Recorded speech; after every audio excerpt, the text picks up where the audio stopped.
Hello, my name is Izzy. Welcome to another healthy session.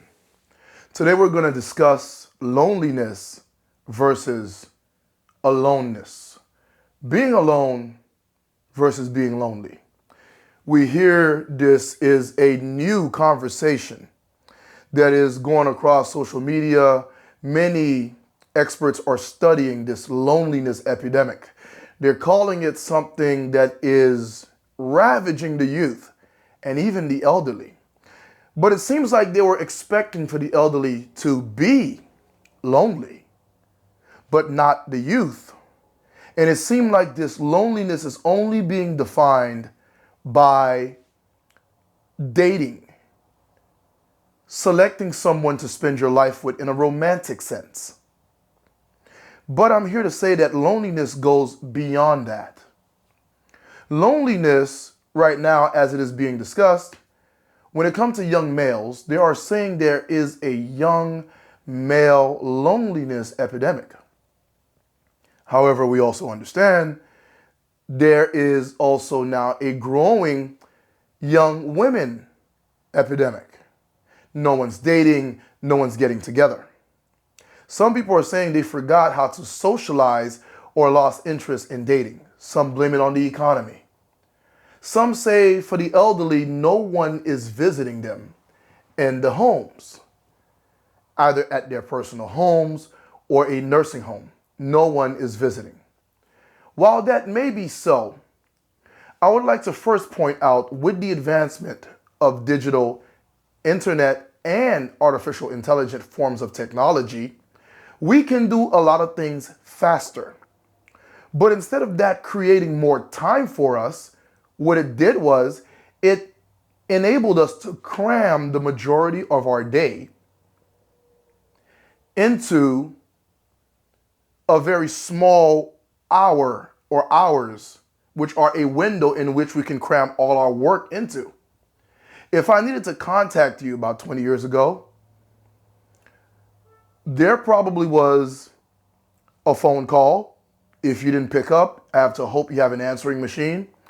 Some people would have to get a pager, which is, I think it was just a device where pretty much you just receive the number of the person who called you and you contact them back. When the email came around, they would send an email. Before that was an actual letter, and they sent out the mail and you wait for a reply. For people who had literacy problems, they learned how to use a cassette recording. They would record themselves, put the tape recording into a mail, and actually have it shipped out for them to the person they were trying to contact. That is simply the way it was.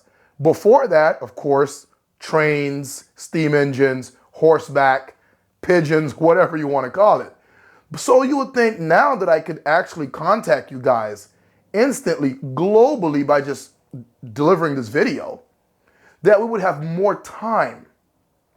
Unfortunately, what ended up happening was we kind of created more work for ourselves, since we noticed we can actually be more productive a lot quicker.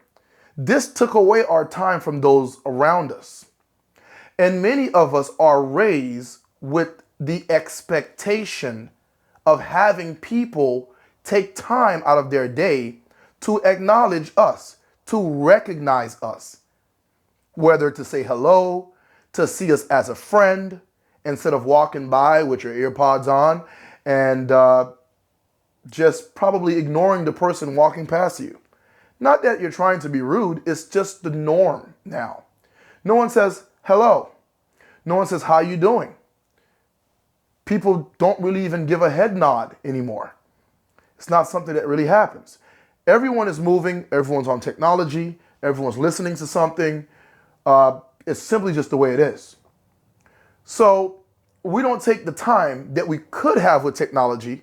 Instead, we get more work done with technology faster. So instead of stopping once we're done, we get even more work done. For those who are old enough, on a Friday, once it was past your work hours, maybe 9 to 5, you get off at 5, your boss really never seen you again. If he called your phone and you suspected it was him, you just didn't pick up. And if you did have an answering machine, he had no way to say that you got his message. You simply didn't. Well, you can't do that now. There's a text message, there's a phone call, there's a voice note, or they're using apps to actually send you actual notes with their voice to your phone. Some of your regular text messages can do the same. They can also reach you through email. So there's really no way to get around it. But with all that tech, we are still more distant than ever. Same goes for dating. You can meet 100 people per day. You get a nice enough profile, good pictures, and if you were blessed with some good looks according to societal standards, well, either you're a man or a woman, you will get a lot of attention on the dating site. Yet most of them are fruitless. They go absolutely nowhere at all. So we're learning that technology is actually taking our time away from each other, though it has the power to give us more time with each other. It was more meaningful to walk up to a lady or for her to give you a signal back in the days and have a conversation, and you guys would go out, have a meaningful connection, and actually probably end up married. Grandchildren, 60 years later. That is not the case now. You will meet 20 people, and it probably will not work with all 20. It's just the way it is. So now that I've covered many areas, including how technology have changed our society, what is loneliness? Really, what is it? Loneliness versus being alone. Well, you know, if you're alone, you're physically by yourself. But if you're lonely, you are mentally by yourself. What do I mean? It is easy to understand being alone. I'm home alone. It's even a movie. Very easy to understand. Though we oftentimes mistake that with loneliness when we are mentally by ourselves. You may be surrounded by your entire family, doing Christmas, Hanukkah, Kwanzaa, it doesn't matter what it is, and you are still lonely. You may be living in a foreign country and you travel back home to the country you migrated from, and you are still lonely. You would think it would be the other way around. You're now around your culture. You are around the food you grew up eating, your family members, mothers, cousins, sisters, uncles, in-laws, everyone's in the house, grandchildren and the babies that were born that you haven't met yet. Everyone is there, and yet you are lonely, because loneliness is to be alone mentally and emotionally. And many times it is because we have been trained to look towards being acknowledged. We want to be recognized. You work hard in a job, yet the boss promotes someone who doesn't work because they're buddies. You're not rude. You're yes, ma'am. Yes, sir. You do your job. You're well deserving. You have the best resume, experience. You put in the hard work. You didn't get it. That can bring a feeling of loneliness. We call it disappointment. We call it anger. But then we get home, we feel like we're missing something. You feel like my life is just not right. What does that mean? I don't have a boyfriend. I don't have a girlfriend. I don't have a wife, a husband. My mother doesn't talk to me. My father moved far away with his new wife. But the problem is really you fail to be acknowledged at work. Now you're compiling everything else in your life that is not quite the way you would expect it to be in order to justify your feelings. Because your emotions have not been met with the proper respect, the proper acknowledgement. Neither has your hard work or your brain, your works, your smarts, your intellect. Your boss completely overlooked all the hard work you have done. Why are we this way? Why do we feel like we always need someone to acknowledge us? Now, I get the part about fairness. You did the work, you deserve it. That's simple enough. We don't need to ponder or even spend much time on that. We all understand that. You work, you should get paid. Keyword, should. You work, you should be rewarded. Keyword, should be. Should. However, we know in life there is unfairness. But it's not what we're talking about. Why do we feel that we need acknowledgement of some sort? At least a good job today. You didn't even get that, but yet you've worked so hard. You are a wife. You do everything around the house. Husband walks in, put his bag down, zero acknowledgement. You are a husband. You paint the home, you clean the gutters, you shovel the snow, and your wife goes, would you just help me grab the laundry? Never acknowledge not one thing you did around the house. Your children, gimme, gimme, gimme. Forget to even say thank you, Dad. Thank you, Mom. Mom, the food is delicious. It's better. Every day you cook, it gets better. These are nice gestures, nice things we can do for people in our lives. However, we come to realize that they don't do those things, unfortunately. So we're surrounded by people, but we still feel lonely because we're lacking acknowledgement, validation. No one is seeing what we're doing. We feel invisible, yet surrounded by loved ones, friends, co-workers. Even celebrities are depressed. Most importantly, comedians are depressed. Now, when I was a first responder, working as a first responder, I've come to many scenes where people have unfortunately harmed themselves. And now the family's crying. Everyone is losing it. They just lost their loved one, unfortunately through self-harm. When I read these letters left behind by this individual, most of the time, their loneliness is a lack of acknowledgement by those around them. It's like no one sees what they're doing. No one is aware of their hard work. No one says thank you. Most of the times, they're getting more, give me more, give me more, give me more. Take, gimme, gimme, gimme. No one is giving anything back. The weight is always on you and your family. You know that. But you're not helped by anyone when you need it. You build resentment, frustration. You just want to distance yourself, run away. But yet the elderly still call you. The children count on you. The siblings need you. But they have time for their cruise ships. They have time to do everything they want to do. They could never do it as good as you. That's what they say, because they want you to do the work. But after you do it, it's like you were never there. No one really acknowledges you. They only are aware of you when they need something from you. That is loneliness. It breeds that loneliness. The expectations, the burdens. It feels like a burden at least, even if it is not. Ever since most people were babies, not toddlers, not children, actual in the arm babies, you can hear certain parents go, here's my little doctor, my little lawyer, my little engineer. You're going to be like your dad, like your grandfather. This is why I named you after him. It seems harmless enough, parents having great and high expectations for their kids, only to find out those are STEM, a lot of those are STEM type of degrees. Those science, technological, math type of degrees. And your kid has a completely different form of talent.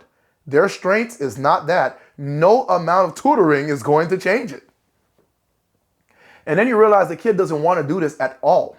And then the kid starts seeing your disappointment. Even if you're not vocalizing it, they can see it by how you glorify their siblings who are doing something you want, something you expected. And if you don't know, you might be the parent doing it. Or you might be the kid receiving it. And sometimes the kid is 60 years old with a parent that is 80. I know, when I say kid, I don't mean child. I mean you have been going through this your entire life. On top of it all, no one acknowledges what you're good at. It's to be emotionally alone. That is what loneliness is. No one sees you. And the training we're going to do moving forward is to show you how to overcome that. Today, I'm going to have you understand and realize the difference between loneliness and being alone. Alone, you are physically by yourself. I am physically alone right now, if you will. But I am not lonely.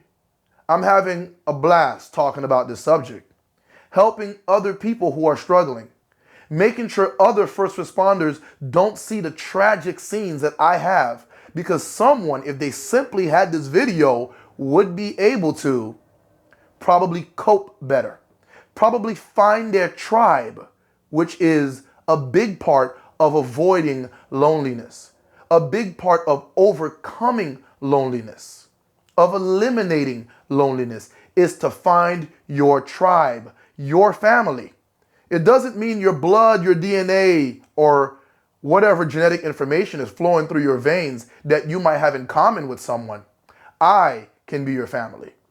The guys in the comment section may be your family. The local church may be your family. The mosque may be your family. The guru may be your family.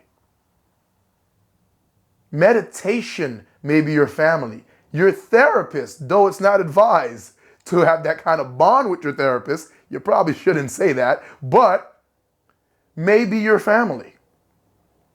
When I did hypnotherapy and I also spoke to a lot of people, many felt closer to me. And sometimes I had to tell them to try to make sure we keep that healthy professional distance so I can help them properly. But they would want to bond sometimes more with me than with their own family members. This is why it is important that you find your tribe. Find like-minded people. That is the beauty sometimes of social media. And it is also the harm that social media can cause.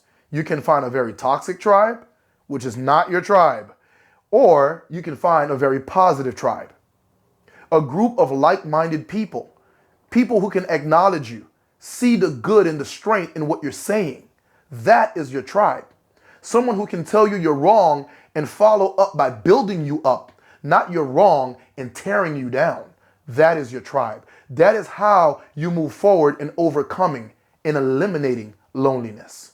Because now you are no longer emotionally alone. Now someone is acknowledging your feelings and your emotions.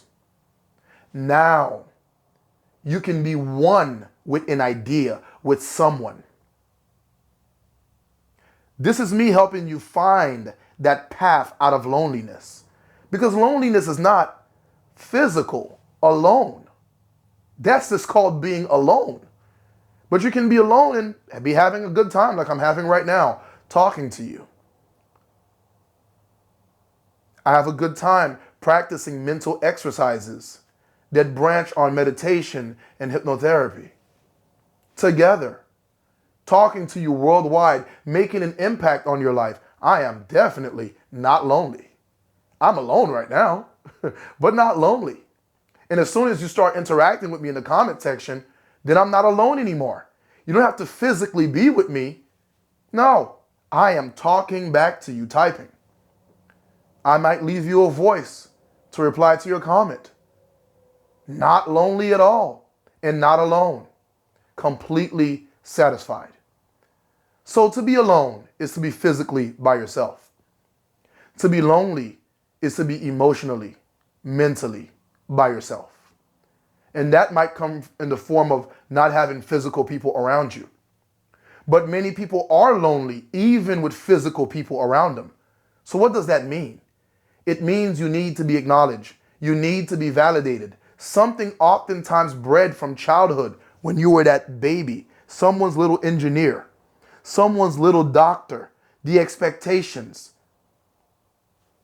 that they put on you, the unfair task that is handed to you, the constant taken from you, either that is monetary, either they make you the babysitter, the pet sitter, the guy who fixes everything around the family's homes, the one who needs to be responsible for everyone else. But no one gives back to you. And no one says, good job. The wife who keeps this house together, but the husband does not realize her at all. The husband who does his part, who cleaned the gutters, who cut the grass, who coached the children, who's an emotional support for his wife, but never hears thank you, never sees appreciation. The mother that cooks or the father that cooks, these are not role specific. And no one tells you this is delicious. You outdone yourself this time. I love when you cook. You're talented. You oftentimes will be lonely. You'll feel lonely, though surrounded by everyone. If you are one who's feeling lonely, I hope you understood the things that I've mentioned here. And I also hope that you can practice the differences so you know, because you're by yourself, that doesn't mean you're lonely. You could just be just fine, happy. You like some quiet time. It's time to read. I finally have some time to myself. It's time to meditate. It's time to watch this video. Hopefully one of your favorite channels. That's all. But you're not lonely because you're acknowledged. You're validated. Now I am going to take you to the point as we go forward to where you don't need such validations. Doesn't mean you don't get what's due to you, like a promotion. Of course, fair is fair. It doesn't mean you don't demand self-respect. Fair is fair. But I mean where you get to the point where you emotionally and mentally don't need that anymore. When you know you are enough and you're doing the best you can. And that is the most important part. That is how you can move from loneliness to alone and content and satisfied and enough. Close your eyes and take a deep breath. Make sure you are in a safe environment, not driving any motor vehicles or operating dangerous machinery. My insurance does not cover that. So please, I'm kidding, but please, in all seriousness, make sure you're safe. Make sure you don't have a pot on the stove. Please don't set your homes on fire. Make sure your children are safe. We're just going to take a few minutes to relax a little bit. Start relaxing your shoulders. You may stretch out your legs. You can sit on a chair, lay down on your back. You may sit with your legs crossed in meditative style. That is not necessary. This is not a religion or religious practice. This is simply science. Simply to relax your body, you can keep your hands on your legs. You may close your eyes, tilt your head back, take a deep breath. Keep your head straight if you want. Keep your spine straight, definitely, if you can.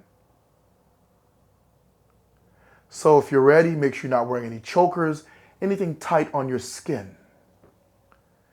Allow yourself to feel your environment. Allow yourself to feel what is around you. Listen to the sounds. Slow down your environment. As your eyes are closed and you're breathing in through your nose, slowly, nice deep breaths, and you're breathing out of your mouth. With every breath, understand you are special. With every breath, understand you are enough as you feel this need to be more relaxed, feeling yourself slowing down the world around you. Slowing down and quieting the noises that you hear. Let them blend in with my voice like a rhythm. Allow yourself to relax. In through your nose and out of your mouth. In through your nose and out of your mouth. Begin to visualize yourself and begin to see a pitcher pouring a relaxing, crystal clear water on top of your head. You feel that this water makes you feel good and comfortable. This water rolled down your scalp, curving and caressing around your ears, down your eyelids, down your nose. This crystal clear water, you can hear it pouring, and it's just so relaxing. It is relaxing your body. It is relaxing your mind. You feel as if your body is drifting away, as if you want to fall asleep. You're so relaxed. The water continues to pour, and it rolls down your chin and down your neck. You can feel it completely cooling your body, but at the same time, it's not cold, it's not hot, just perfect, the exact temperature that you like. In through your nose you breathe, and out of your mouth, you're feeling the sensation of extreme relaxation coming over your body. Your eyelids are heavy. You feel your jaw muscles completely relaxed. You can feel your lips, your neck and your shoulders giving way, no longer holding the weight of expectation, no longer holding up the weight of the world. The water began to roll down your shoulders, and you feel even more relaxed. The world around you completely slowed down. That's right. That's right. You are doing good. Beautifully. Relax yourself.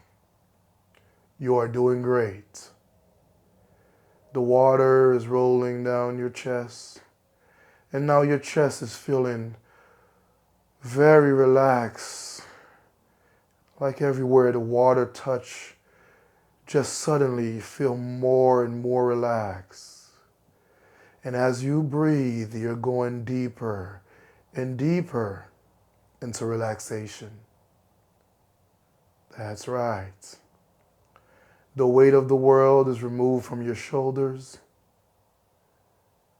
Allow my voice to guide you. I am with you. You are not alone, and you are not lonely. You are acknowledged as this water rolls down your hips and your thighs. You are acknowledged. You are enough. Thank yourself for everything you have done. And know, even if it is not said, others appreciate you. Feel this water rolling down your calves and onto your feet as your body becomes completely loose, completely limp, feeling as if you're drifting away into sleep. You will know that you are enough. Your works are noticed by you, and that is enough. You know how important you are, and that is enough. You know when to say no. You know when to say, I cannot go anymore. And you know when to say yes. You are in control of your decisions. You are in control of how much help you give.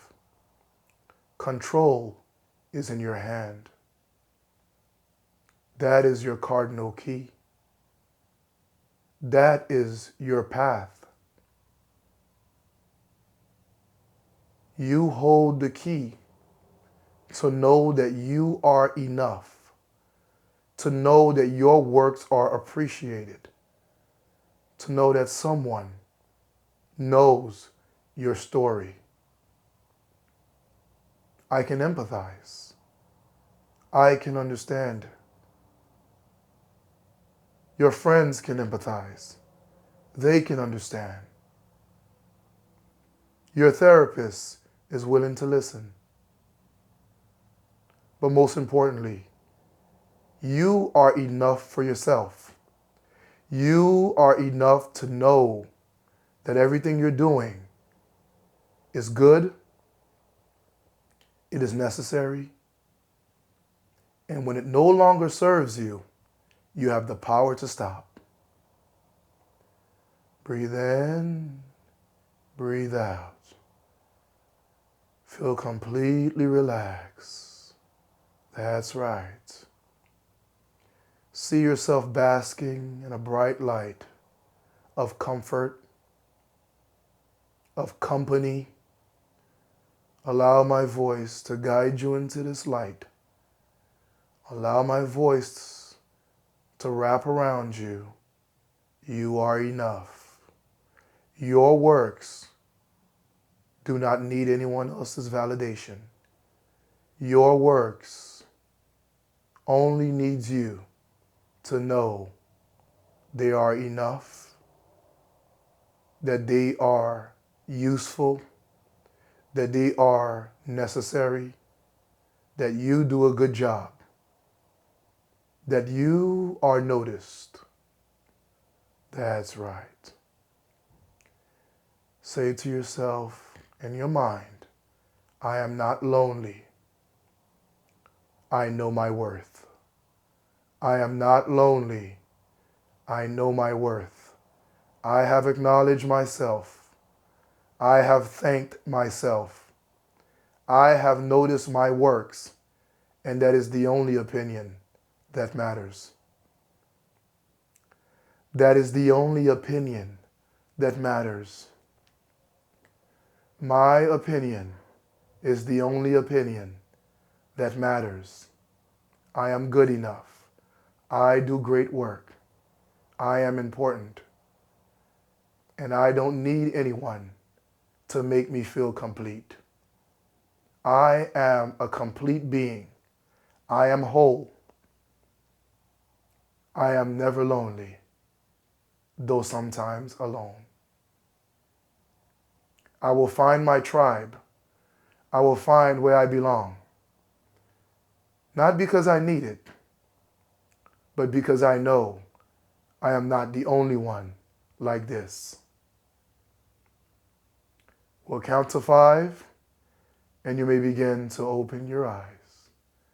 1, breathe in and breathe out. You're becoming more aware. That's right. 2, you're starting to feel the room around you more and more. 3, your eyelids are becoming lighter and you feel like you're waking up. The noise and the sounds around you are becoming more vivid. 4, you're becoming more and more awake. You're starting to wiggle your fingers, wiggle your toes. You could feel the sound of my voice being more in your conscious mind now. You may slowly begin to open your eyes on 5. Open your eyes.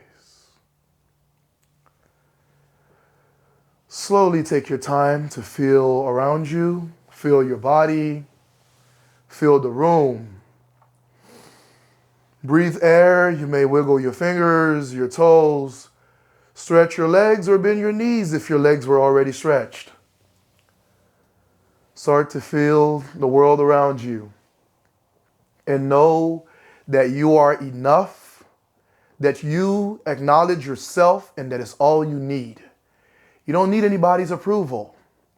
You are the superstar of your own movie, and you will always overcome no matter what. Please take your time standing up as you guys move so you can be safe. You may resume to your daily activities. Remember to tune in to this channel for another healthy session. I will be coming with another video soon.